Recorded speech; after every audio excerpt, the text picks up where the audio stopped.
বাসন্তী পোলাও, দুর্দান্ত স্বাদের নিরামিষ পোলাও রেসিপি।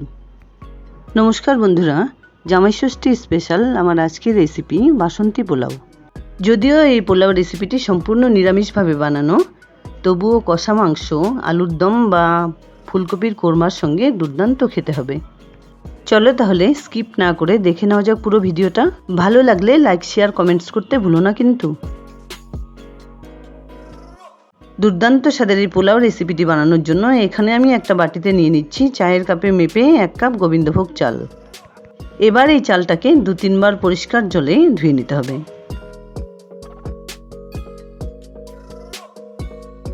ভালো করে ধুয়ে নেবার পর চালটাকে একটা ছাঁকনির উপরে ঢেলে সম্পূর্ণ জলটাকে ঝারিয়ে নিতে হবে। কিছুক্ষণ এভাবে রেখে দেওয়ার পর একটা বড় থালায় চালটাকে এভাবে কিছুক্ষণ ছড়িয়ে রাখতে হবে, যাতে সম্পূর্ণ জলটা এর থেকে বেরিয়ে যায়। এখানে একটা বাটিতে 1/2 কাপ দুধের সঙ্গে 1 চিমটি জাফরান মিশিয়ে খুব ভালোভাবে নাড়াচাড়া দিয়ে ঢেকে রেখে দিচ্ছি।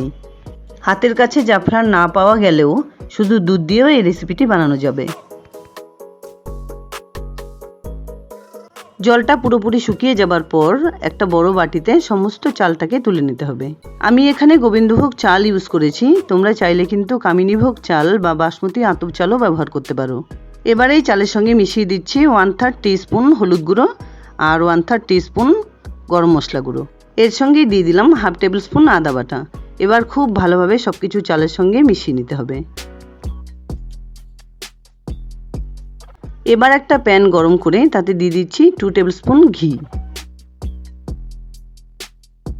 ঘিটা একটু গরম হয়ে এলে ফ্লেমটাকে লোতে রেখে দিয়ে দিচ্ছি 2টো তেজপাতা আর কিছু গোটা গরম মশলা। গরম মশলা হিসেবে দিয়েছি 2 টুকরো দারচিনি, 4-5টা ছোটো এলাচ, অর্ধেকটা জয়িত্রী, 4-5টা লবঙ্গ। ফোড়নের একটা মিষ্টি গন্ধ বেরোলে মিশিয়ে দিচ্ছি কয়েকটা কাজু বাদাম আর কিছু কিশমিশ। এবার লো টু মিডিয়াম ফ্লেমে হালকা করে কিছুক্ষণ এগুলোকে ভেজে নিতে হবে। এবার মশলা দিয়ে মেখে রাখা গোবিন্দভোগ চালগুলো খুব সাবধানে এর সঙ্গে মিশিয়ে দিতে হবে। 2 থেকে 3 মিনিট ধরে হালকা করে চালগুলোকে এভাবে একটু নাড়াচাড়া করে রান্না করে নিতে হবে। কিছুক্ষণ পর আমি এর সঙ্গে মিশিয়ে দিচ্ছি একটু জায়ফল গুঁড়ো। এটা অবশ্যই অপশনাল, না দিলেও কিন্তু খারাপ লাগবে না। আবারও কিছুক্ষণ হালকা করে নাড়াচাড়া করে মিশিয়ে দিচ্ছি পরিমাণ মতো নুন আর 1 টিস্পুন চিনি। হালকা করে চালগুলোকে এভাবে একটু নাড়াচাড়া করে রান্না করে নেবার পরে কিন্তু চিনি আর নুন মেশাতে হবে। মোটামুটি 2-3 মিনিট পর কেশর ভেজানো দুধটা এর সঙ্গে মিশিয়ে দিলাম। দুধটা যে মাপে নিয়েছি তার 3 ভাগ কিন্তু জল দিতে হবে। চালের পরিমাণ বুঝে দুধ আর জলের ব্যবহার করতে হবে। এবার ফ্লেমটাকে মিডিয়ামে রেখে খুব সুন্দর করে নাড়াচাড়া করে ঢেকে 4-5 মিনিট এভাবে রান্না করে নিতে হবে। 2 মিনিট পর ঢাকনা খুলে হালকা করে একটু নাড়াচাড়া করে এভাবে মিশিয়ে দিতে হবে। তাহলে পোলাওটা সব দিক থেকে সুন্দরভাবে রান্না হবে। এবার ঢেকে আরও 3-4 মিনিট এভাবে রান্না করে নিতে হবে। 5-6 মিনিট পর ঢাকনা খুলে আবারও একবার চেক করে নিচ্ছি। পোলাওটা কিন্তু আমার এখানে পুরোপুরি হয়ে গেছে, তবুও আরেকটু ঝরঝরে যাতে হয় সেজন্য হালকা করে একটু নাড়াচাড়া করে ঢেকে 2 মিনিট এভাবে রেখে দিচ্ছি। 2 মিনিট পর একবার চেক করে নিচ্ছি। পোলাওটা কিন্তু আমার এখানে পুরোপুরি রান্না হয়ে গেছে। এবার এটাকে নামিয়ে সুন্দর করে সার্ভ করে দেখিয়ে দিচ্ছি। পোলাও বা বাসন্তী পোলাও তোমরা কিন্তু অনেকভাবেই রান্না করে নাও। আমার এই ভিডিওটা ফলো করে এই রেসিপিটি অবশ্যই একবার ট্রাই করার অনুরোধ রইল।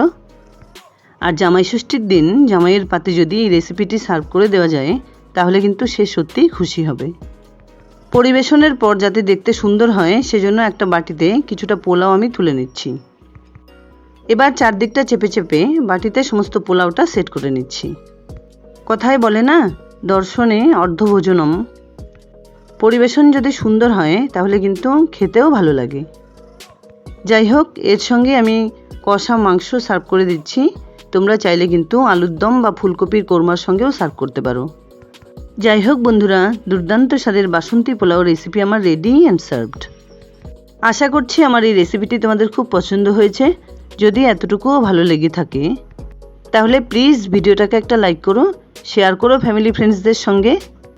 আর আমার চ্যানেলে নতুন বন্ধু হয়ে থাকলে প্লিজ চ্যানেলটাকে সাবস্ক্রাইব করে পাশে থাকা বেল আইকনটা অলে করে দিও, যাতে আমার আপলোড করা সমস্ত ভিডিও নোটিফিকেশান সবার আগে তোমাদের কাছে পৌঁছে যায়। দেখা হচ্ছে নতুন কোনো রেসিপি নিয়ে। ভালো থেকো, ধন্যবাদ।